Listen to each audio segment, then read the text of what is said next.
عموماً جب ہم اپنے مسلم معاشرے میں باہر نکلتے ہیں تو ہم بچے سے لے کر بڑی عمر تک کے مرد و خواتین کو یہ دیکھتے ہیں کہ ان کے ٹی شرٹس وغیرہ جو ہے نا ان پر بہت ساری عبارتیں اور الفاظ لکھے ہوئے رہتے ہیں۔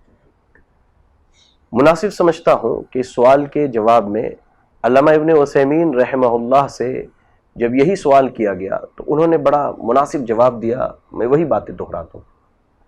شیخ محترم کہتے ہیں کہ اصل چیز اسلام میں حلال ہے جب تک کسی چیز کے حرام ہونے کی دلیل ہمیں نہ مل جائے۔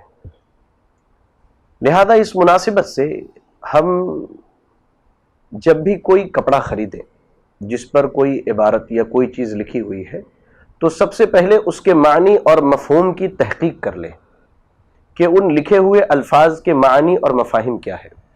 کہیں ایسا تو نہیں کہ اس میں جو باتیں لکھی ہوئی ہیں وہ میری شریعت اور اسلام کے خلاف ہو، کہیں ایسا تو نہیں کہ اس میں جو باتیں لکھی ہوئی ہیں وہ انسان کے ذات کے شرف اور اس کی عزت کے خلاف ہو، کہیں ایسی عبارتیں تو نہیں لکھی ہوئی ہیں جو غیر مسلموں کا شیوا ہو، جو ان کے سلوگنز ہوں، وہ عبارتیں لکھی ہوئی تو نہیں ہے۔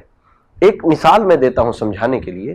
عام طور سے مسلم معاشرے میں ہم نے بہت سارے بچوں کو دیکھا کہ وہ ٹی شرٹس پہن کر کے گھوم رہے ہیں اور اس پر ایک عبارت لکھی ہوئی ہے پلے بوائے، ٹھیک ہے۔ اگر اس کا معنی دیکھا جائے تو یورپ میں پائے جانے والے ایک انتہائی بدترین بدکار طبقے کے لیے لفظ استعمال کیا جاتا ہے، اور آج ہمارے نوجوان اپنے ٹی شرٹس پر آگے اور پیچھے یہی عبارت لکھ کر کے گھوم رہے ہیں۔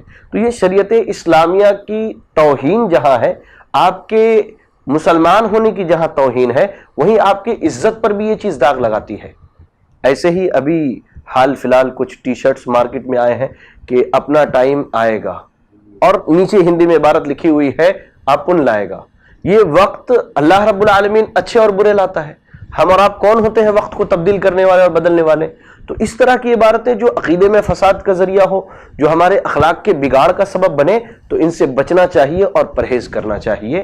ہاں، جب ہم کوئی کپڑا خریدیں تو اس پر لکھی ہوئی عبارت کی تحقیق کر لیں کہ اس کا معنی کیا ہے، اس کے بعد اس کو خریدیں۔ تو یہ سوال کا جواب ہے، باقی واللہ اعلم بالصواب۔ اور مزید ویڈیوز کو دیکھنے کے لیے آپ ہمارے YouTube چینل کو سبسکرائب کریں۔ فجزاکم اللہ خیرا۔